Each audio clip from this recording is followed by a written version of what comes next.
Et si ce qui te rend dépendant affectivement, ce n'était pas l'amour, mais la peur de perdre? Pourquoi l'absence te fait paniquer? Pourquoi ton humeur dépend parfois d'un message ou d'un silence? Pourquoi aimer peut devenir une source d'angoisse au lieu de paix? Pose-toi cette question, honnêtement. Et si tu n'avais jamais appris à aimer sans t'accrocher? Dans cette vidéo, on va voir comment le stoïcisme appliqué aux relations peut t'aider à ne plus jamais être dépendant affectivement. Pas en devenant froid, mais en devenant libre intérieurement. Raison numéro 1. Reprendre le contrôle de ce qui dépend de toi. C'est comme arrêter de vouloir contrôler la météo pour enfin apprendre à naviguer.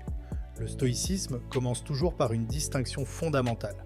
Ce qui dépend de toi et ce qui ne dépend pas de toi. Dans une relation, la dépendance affective naît souvent quand tu t'accroches à ce que tu ne peux pas contrôler. Les émotions de l'autre, ses réactions, ses décisions, son engagement, sa présence. Plus tu essaies de maîtriser ces éléments, plus tu deviens anxieux et dépendant. Le stoïcisme t'apprend à déplacer ton attention là où ton pouvoir est réel, tes pensées, tes actions, tes limites, ta manière de réagir. Tu ne peux pas forcer quelqu'un à t'aimer, à rester ou à changer. Mais tu peux toujours choisir comment tu te comportes, ce que tu acceptes et ce que tu refuses. Je suis sûr que tu as déjà vécu cette situation. Attendre un message, analyser un silence, ressentir ton état émotionnel dépendre entièrement de l'autre. À ce moment-là, tu n'es pas dépendant parce que tu aimes. Tu es dépendant parce que tu as abandonné ton pouvoir intérieur. Les recherches en psychologie montrent que le sentiment de contrôle interne est directement lié à la stabilité émotionnelle, tandis que le contrôle externe augmente l'anxiété et l'attachement anxieux. Plus tu recentres ton énergie sur ce qui dépend de toi, plus ton équilibre revient. En clair, le stoïcisme ne te rend pas indifférent. Il te rend souverain de toi-même. Et tant que tu possèdes ton centre intérieur, aucune relation ne peut te rendre dépendant. Raison numéro 2, ne plus faire reposer ton bonheur sur l'autre. C'est comme confier les clés de ton bien-être à quelqu'un d'autre et espérer qu'il les garde toujours avec soi. Le jour où il s'éloigne, change ou se ferme, tout s'effondre. C'est exactement ainsi que naît la dépendance affective. Quand ton bonheur dépend de l'autre, chaque geste devient vital. Un message te rassure, un silence t'angoisse, une distance te fait douter, un changement d'attitude te déstabilise. Tu ne vis plus la relation, tu la surveilles. Et plus tu surveilles, plus tu perds ta paix intérieure.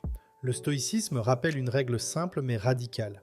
Ce qui dépend d'autrui ne doit jamais être la source de ton bonheur. L'autre peut enrichir ta vie, la partager, l'amplifier, mais il ne doit jamais en être le pilier central. Sinon, tu deviens vulnérable à chaque variation émotionnelle.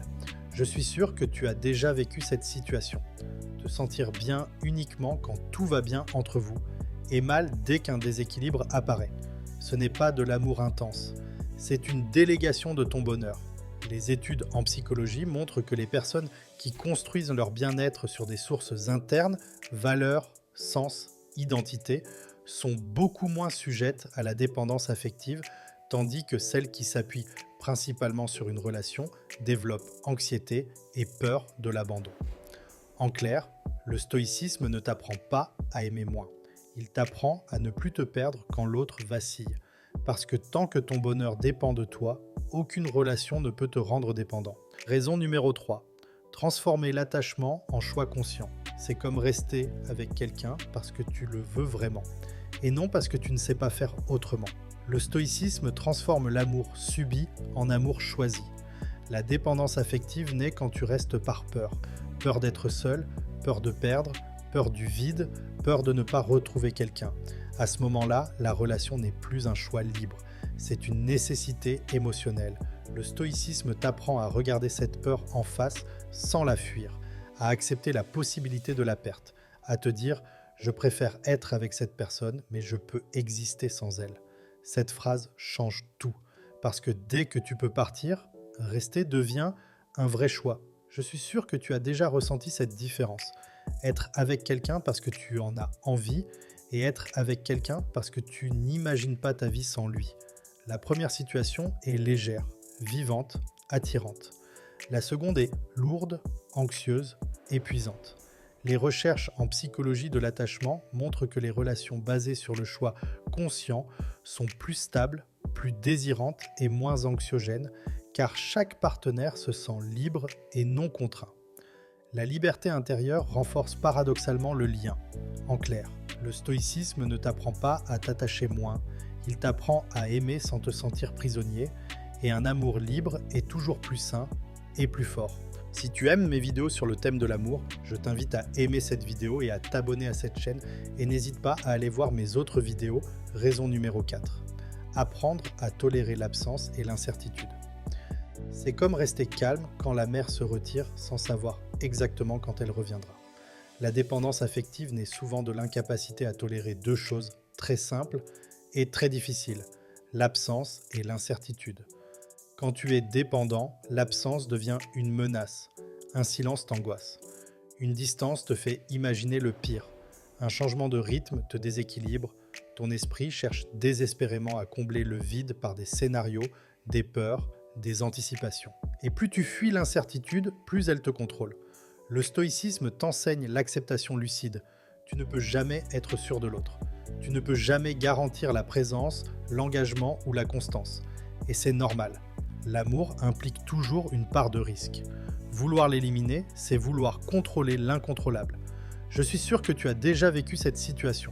Attendre une réponse, sentir l'angoisse monter, avoir envie d'écrire juste pour apaiser ton malaise.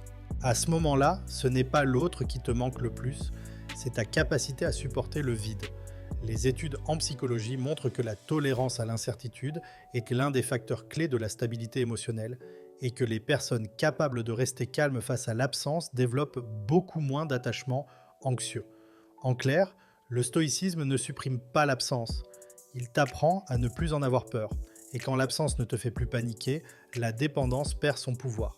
Raison numéro 5, renforcer ton identité et ta stabilité intérieure. C'est comme avoir une colonne vertébrale émotionnelle solide. Même si quelqu'un s'appuie sur toi ou s'éloigne, tu restes debout. La dépendance affective apparaît souvent quand ton identité devient floue et se confond avec la relation. Quand tu n'as plus de centre intérieur clair, la relation devient ton repère principal. Tu te définis à travers le regard de l'autre, tes décisions dépendent de la relation, tes émotions suivent ses humeurs. Peu à peu, tu ne sais plus très bien qui tu es en dehors du couple. Et cette perte d'identité crée une dépendance profonde. Le stoïcisme t'invite à reconstruire ton centre, tes valeurs, tes principes, tes objectifs, ta vision de la vie. Plus ton identité est claire, moins tu as besoin que l'autre te valide ou te complète. La relation devient alors un ajout, pas un pilier indispensable. Je suis sûr que tu as déjà vécu cette situation. Te sentir exister pleinement quand tout va bien dans la relation et te sentir vide ou perdu quand elle vacille. Ce n'est pas parce que tu aimes trop, c'est parce que ton identité s'est trop déplacée vers l'extérieur. Les recherches en psychologie montrent que les personnes ayant une identité personnelle forte sont beaucoup moins sujettes à la dépendance affective car leur stabilité émotionnelle repose sur des fondations internes et durables, pas sur un lien unique. En clair, le stoïcisme ne te coupe pas des relations. Il te rend entier avant d'aimer. Et quand tu es entier, aucune relation ne peut te définir, ni te faire tomber. Raison numéro 6. Aimer sans t'attacher à un résultat précis. C'est comme planter une graine et accepter qu'elle puisse pousser ou non. La dépendance affective naît souvent de l'attachement au résultat. Vouloir que la relation dure à tout prix, vouloir que l'autre reste, vouloir être aimé d'une certaine manière. Plus tu t'accroches à un résultat précis, plus tu deviens anxieux. Le stoïcisme t'enseigne une idée centrale. Fais de ton mieux, mais lâche prise sur l'issue. Tu peux être sincère, présent, engagé, aimant. Mais tu ne contrôles ni l'évolution de l'autre, ni l'avenir de la relation. Et accepter cela te libère d'une pression énorme. Quand tu aimes sans t'accrocher au résultat, ton comportement change naturellement. Tu n'insistes plus, tu ne forces plus, tu ne contrôles plus. Tu restes fidèle à tes valeurs, quoi qu'il arrive. L'amour devient un espace de vérité, pas une lutte contre l'incertitude. Je suis sûr que tu as déjà ressenti cette différence. Être tendu parce que tu veux que ça marche absolument. Ou être calme parce que tu sais que tu seras bien, quelle que soit l'issue. Dans le second cas, tu es présent, posé, aligné. Et cette posture est profondément saine. Les recherches en psychologie montrent que l'acceptation de l'incertitude réduit fortement l'attachement anxieux et augmente la satisfaction relationnelle, car l'individu ne confond plus son bien-être avec un résultat extérieur. En clair, le stoïcisme ne t'apprend pas à aimer moins, il t'apprend à aimer librement, sans t'enchaîner à un futur que tu ne contrôles pas. Et quand tu n'es plus accro au résultat, tu ne peux plus être dépendant.